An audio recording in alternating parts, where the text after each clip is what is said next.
நாகர்கோவில் மலர் சந்தையில் 1 கிலோ மல்லிகை பூவின் விலை 2500 ரூபாய்க்கு விற்பனையானதால் விவசாயிகள் மகிழ்ச்சி அடைந்துள்ளனர். கடந்த ஒரு வாரமாக மல்லிகை பூவானது கிலோ 500 ரூபாய்க்கு விற்பனையான நிலையில் ஓணம் பண்டிகையை முன்னிட்டு பூக்களின் விலை அதிகரித்துள்ளது குறிப்பிடத்தக்கது. திருப்பூரில் மோசடி செய்யப்பட்ட 1.25 கிலோ எடையுள்ள தங்க நகைகளை கேரள போலீசார் பறிமுதல் செய்தனர். நகை மோசடி வழக்கில் கைதான கோழிக்கோடு பொதுத்துறை வங்கியின் முன்னாள் மேலாளர் ஜெயக்குமாருடன் திருப்பூர் வந்து கேரளா போலீசார் 3 தனியார் வங்கி கிளை மற்றும் காங்கேயத்தில் உள்ள தனியார் வங்கி கிளையிலிருந்து 1.25 கிலோ எடையுள்ள தங்க நகைகளை பறிமுதல் செய்தனர். திருப்பூர் மாவட்டத்தில் மட்டும் இதுவரை 7 கிலோ எடையிலான தங்க நகைகளை மீட்டுள்ளனர். விருதுநகர் மாவட்டம் சாத்தூர் அருகே நடைபெற்று வரும் 3ஆம் கட்ட அகழாய்வில் சுடுமண்ணாலான சிவப்பு நிற கூம்பு வடிவ குவளை கண்டெடுக்கப்பட்டுள்ளது. முன்னதாக கண்ணாடி மணிகள், கல்மணிகள், சூது பவளம் கல்மணிகள், முழுமையான சங்கு வளையல் உள்ளிட்ட 1500க்கும் மேற்பட்ட பொருட்கள் கண்டறியப்பட்டுள்ளன. இந்த நிலையில் தற்போது சுடுமண்ணாலான சிவப்பு நிற கூம்பு வடிவ குவளை கண்டெடுக்கப்பட்டுள்ளது. இதனை முன்னோர்கள் உணவு அருந்தவோ அல்லது மண்பாண்டங்களின் மூடியாக பயன்படுத்தியிருக்கலாம் என அகழாய்வு இயக்குநர் பொன் பாஸ்கரன் தெரிவித்துள்ளார். மதுரை திருமங்கலம் பள்ளி மாணவர்கள் சோழன் புத்தகத்தில் உலக சாதனை படைத்தனர். அதிக ஞாபக திறன் மூலம் ஒரே மேடையில் 5 மாணவர்கள் சோழன் உலக சாதனை படைத்தனர். சாதனை நிகழ்த்திய மாணவர்களுக்கு சான்றிதழ், பதக்கம், நினைவு கேடயம் வழங்கி கௌரவிக்கப்பட்டது. 2 + 1 + 5 + 9 68 something.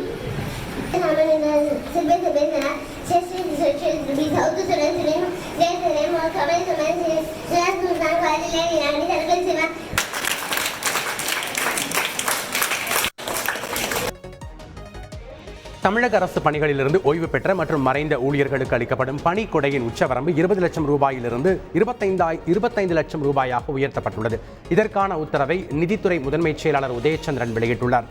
ஜனவரி 1ஆம் தேதியிலிருந்து முன்தேதியிட்டு இதை அமல்படுத்த முடிவு செய்யப்பட்டுள்ளது.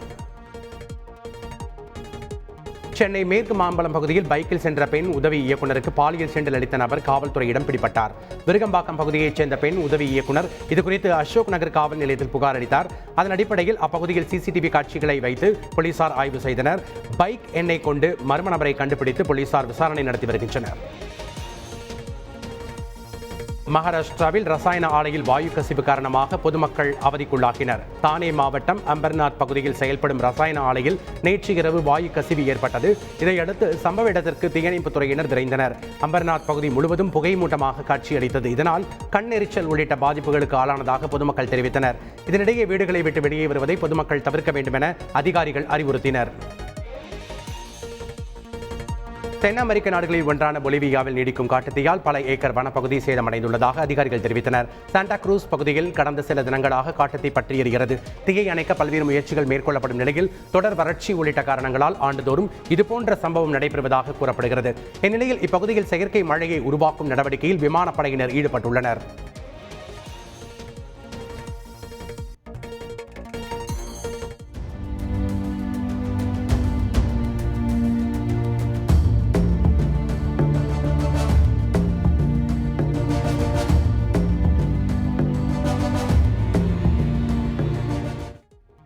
அமெரிக்காவின் லூசியானா மாகாணத்தில் பிரான்சின் சூறாவளி காரணமாக கனமழை பெய்தது.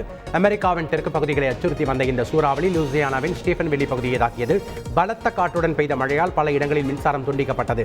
இதனால் பொதுமக்களின் இயல்பு வாழ்க்கை வெகுவாக பாதிக்கப்பட்டது.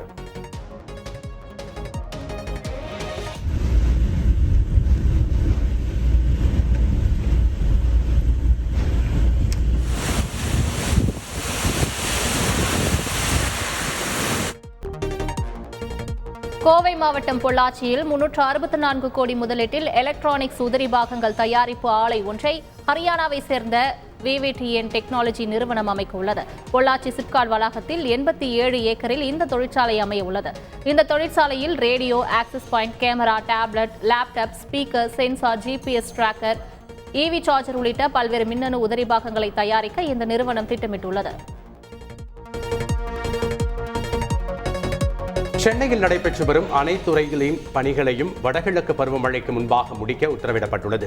மழைக்காலங்களில் ஏற்படும் பிரச்சனைகளை தவிர்க்க சென்னை மாநகராட்சியில் 1000 கிலோமீட்டர் தூரத்திற்கு புதிய மழைநீர் வடிகால்கள் அமைக்கப்பட்டுள்ளதாக துணை மேயர் மகேஷ்குமார் தெரிவித்தார். வெள்ளத்தை எதிர்கொள்ள எடுக்கப்படும் நடவடிக்கைக்கு இயற்கையின் ஒத்துழைப்பும் அவசியம் என்றார்.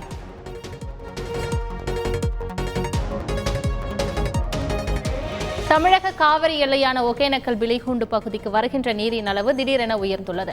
நேற்று காலை 8000 கன அடியில் இருந்த நீர்வரத்து தற்போது 15000 கன அடியாக உயர்ந்துள்ளது. தமிழக காவிரி நீர்பிடிப்பு பகுதிகளான அஞ்செட்டி, கேரெட்டி, நாற்றப்பாளையம், ஒகேனக்கல் வனப்பகுதி உள்ளிட்ட பகுதிகளில் தொடர் மழை பெய்து வருவதாலும் கர்நாடகாவிலிருந்து சுமார் 8000 கன அடிக்கு மேல் நீர் திறந்துவிடப்பட்டுள்ளதாலும் இந்த நீர்வரத்து உயர்ந்துள்ளது. இருப்பினும் சுற்றுலா பயணிகளுக்கு எவ்வித தடையும் விதிக்கப்படவில்லை.